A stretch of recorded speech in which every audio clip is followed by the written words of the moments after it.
شہر کرے طلب اگر تم سے علاج تیرگی، شہر کرے طلب اگر تم سے علاج تیرگی، صاحب اختیار ہو آگ لگا دیا کرو۔ اس بہترین شعر کے خالق پیرزادہ قاسم صاحب آج ہمارے مہمان ہیں۔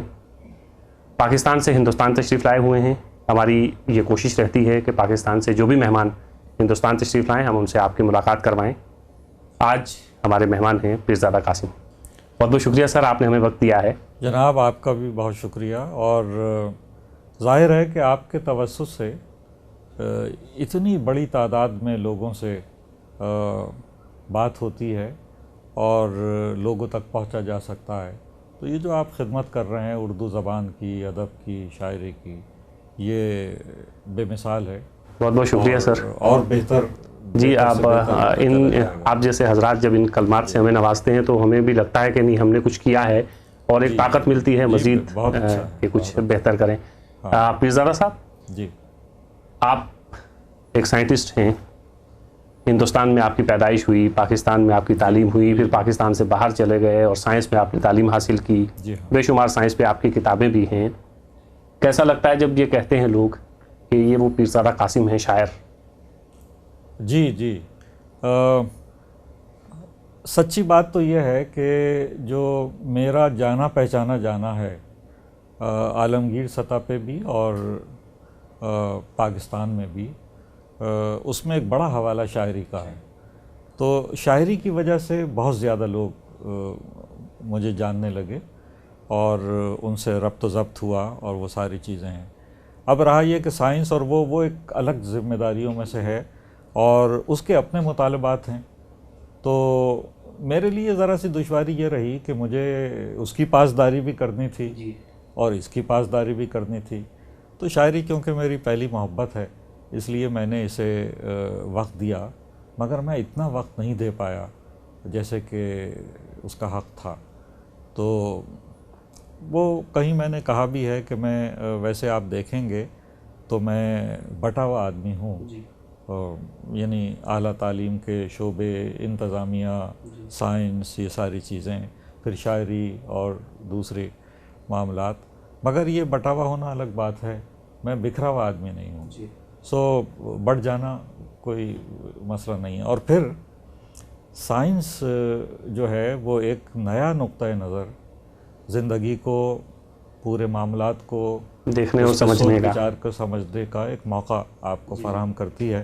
تو اس سے میرا خیال ہے کہ جو ذہنی کینوس ہے اس میں ایک وسعت آتی ہے، اور کسی جگہ بھی وہ متصادم نہیں ہے کہ سائنس کی وجہ سے اردو ادب یا اردو زبان یا آپ کی شاعری متاثر ہوئی ہو، اس میں ایک طرح سے وسعت جہت۔ قاسم صاحب، بہت کم شعراء کو یہ نصیب ہوا ہے کہ وہ ادبی سطح پہ بھی ایسے ہی مانے جائیں جیسے عوامی سطح پہ۔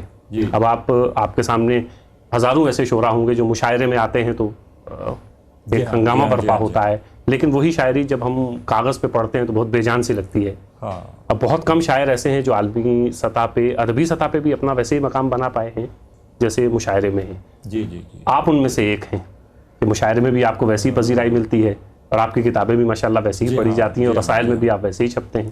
یہ بیلنس جو ہے کیسے ممکن کر پائے ہیں آپ؟ ہاں، یہ مشاعرہ خود ایک بہت بڑا انسٹیٹیوشن ہے اور اس میں دلکشی بہت ہے، لیکن یہ خراب بھی کر دیتا ہے، لیکن آپ اس کے تقاضے ہیں۔ جی، تو میں اسے اس طریقے سے لیتا ہوں کہ مشاعرہ کوئی بڑا ادبی ریفرنس نہیں ہے، یعنی اس کے کہنے کا مقصد یہ ہے کہ اگر مشاعرے کا ایک کامیاب ترین شاعر ہو تو وہ اردو زبان و ادب کا سب سے بڑا شاعر ہو سکتا ہے، یہ ممکن نہیں ہے۔ اور اسی طریقے سے زبان و ادب کا بڑا شاعر جسے ہم سطح پہ رکھتے ہیں کہ یہ پہلی صف کے لوگ، وہ مشاعرے کا کامیاب ترین شاعر ہو سکتا ہے، یہ بھی ضروری نہیں ہے۔ سو یہ تو ایک الگ الگ سطح ہے، لیکن مشاعرے کی جو کشش ہے اس میں ایک یہ بڑا حصہ ہے کہ وہاں جو کچھ آپ نے کہا ہے اس کے پہ داد یا بے داد، پسندیدگی یا ناپسندیدگی وہ فوری طور پہ آپ کو نظر آ جاتی ہے۔ یا اگر 5000 لوگ بیٹھے ہوئے ہیں اور انہوں نے عمومی ذوق، یعنی میں نے کہا یہ بڑا وہ حوالہ تو نہیں ہے ادبی، مگر عمومی ذوق، تو وہ شعر آپ کا اگر پسند کیا گیا تو آپ تک پہنچ جاتا ہے. رسالے میں آپ ایک غزل آپ کی شائع ہوتی ہے, نظم شائع ہوتی ہے, پھر اس کا حلقہ ہے.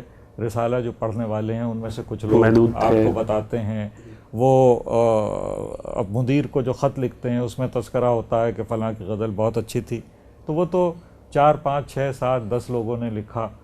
اس میں اور جو کام آپ کر رہے ہیں آپ, وہ ایسا ہے کہ وہ تو پورے اس پہ پھیل جاتا ہے, اور بیک وقت تو اس میں کشش اور اس کی افادیت بھی میرا خیال ہے. جی جی, لیکن پیرزادہ صاحب مشاعرے میں کوئی شعر جو پڑھا جاتا ہے اور 10,000 لوگ اس پہ داد دیتے ہیں, لیکن مشکل سے بہت کم تعداد آپ کو ایسی ملے گی جو وہاں سے کچھ لے کے جائے.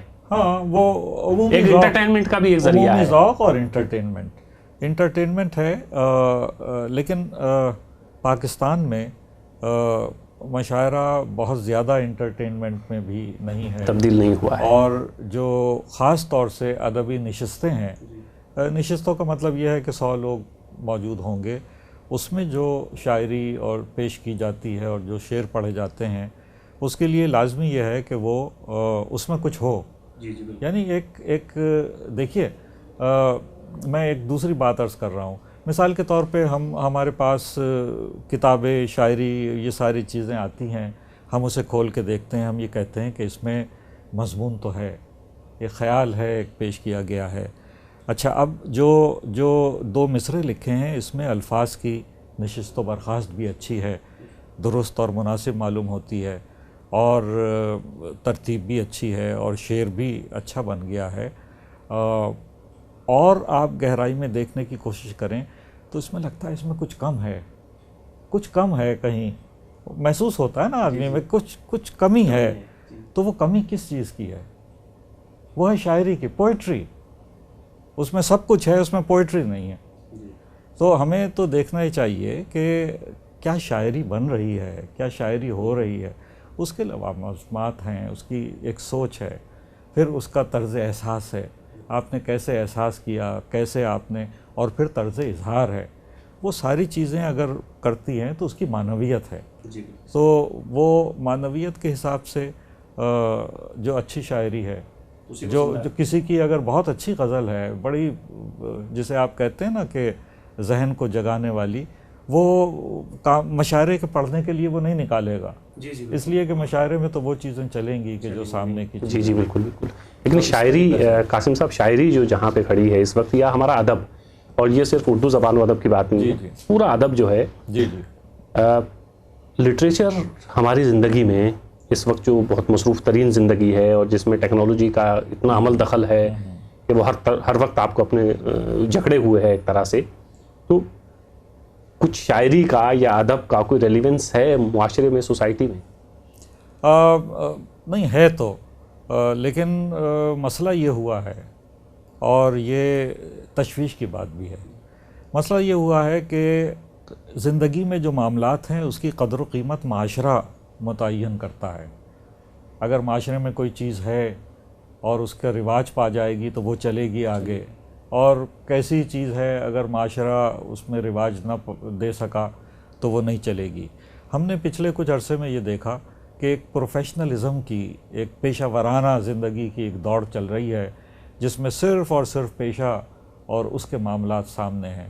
زندگی کیا ہے, اس میں کس چیزوں کی اہمیت ہے, اس میں محبت ہے, اس میں رشتے ہیں, اس میں ایک دوسرے کی مدد ہے, زندگی گزارنے کے طریقے ہیں. یہ ساری چیزیں جو ہیں, یہ سافٹ امیج جسے آپ کہتے ہیں زندگی کی, یہ آتی ہے اس وقت کہ جب لوگ اپنا تعلق پیدا کریں شاعری سے, زبان سے, ادب سے, موسیقی سے, اور جو ہمارے فائن آرٹس ہیں, سوشل سائنسز ہیں, ان کے ساتھ بھی ایک ربط و ضبط ہونا چاہیے. ہمیں پتہ چلنا چاہیے کہ فلسفہ کیا کہہ رہا ہے, اور کمیونٹی کیسے ڈیولپ ہوتی ہے, کس طریقے سے رہا سہا جاتا ہے. تو یہ ساری باتیں, تو ہوا یہ کہ معاشرے نے اپنی ترجیحات بدل لی. پہلے زبان, ادب, زبان کی ثقافت, یہ ساری چیزیں اوپر تھیں, مگر اب ترجیحات میں یہ نیچے چلی گئی ہیں. تو ظاہر ہے کہ اب اس کے لیے کچھ کوششیں, کیا کیا جا سکتا ہے اس کے لیے؟ اس کے لیے تو کوشش یہی ہے, جو سب سے بڑی کوشش جیسے آپ کر رہے ہیں, جب پہنچائیں گے لوگوں تک تو اس میں کچھ نہ کچھ راغب ہوں گے اور پھر ہوتے چلے جائیں گے. جو چیز اچھی لگتی ہے تو آپ اس کی طرف جاتے ہیں. سو میرا خیال ہے کہ اس میں گو کہ صحیح ہے، اس میں بھی عمومی ذوق ہے، لیکن یہ اس ذوق کی بھی آبیاری ہونی چاہیے. سو آپ خود بہت اچھا کام کر رہے ہیں، آپ کے توسط سے شاعری کو بڑا میں سمجھتا ہوں فروغ ملتا ہے. جی ہاں، ایک کوشش ہے. جی ہاں. اور دھیرے دھیرے آہستہ آہستہ لوگ ادب کی طرف آ رہے ہیں سر. ہمارے پاس بہت سارے میلز آتے ہیں، چیزیں سمجھنا چاہتے مسئلہ ہیں. یہ ہے کہ معاشرے میں اور مشاعرے میں اب اگر آپ بنیادی طور پہ صرف اور صرف مشاعرے ہی سے جڑ گئے ہیں تو پھر آپ اگر اس پہ نظر رکھنے لگیں گے کہ یہ جو سننے والے ہیں یہ کیا پسند کرتے ہیں اور پھر اپنی شاعری کو اسی موڑ پہ موڑ دیں گے، ویسے تو بات سمجھ میں آتی ہے کہ اگر آپ کی دکان ہے اور آپ نے اس میں وہ مال رکھا ہوا ہے کہ جس کے خریداری نہیں تو لیکن شاعری دکان نہیں ہے سر. جی تو یہ سمجھنا چاہیے کہ یہ تو ایک عرفہ فن ہے شاعری کا، یہ ایک تخلیق کاری ہے، اور تخلیق کاری جو ہے وہ ایک انسان کو بلند مرتبے پہ لے جاتی ہے. تخلیق کار ہونا ایک بڑی بات ہے. سو اس کی پاسداری کرنی چاہیے، اور کرنا یہ چاہیے کہ آپ اپنی شاعری سے وہ جو عمومی ذوق والے لوگ ہیں ان کو خصوصی ذوق کی طرف لے جائیں آہستہ آہستہ.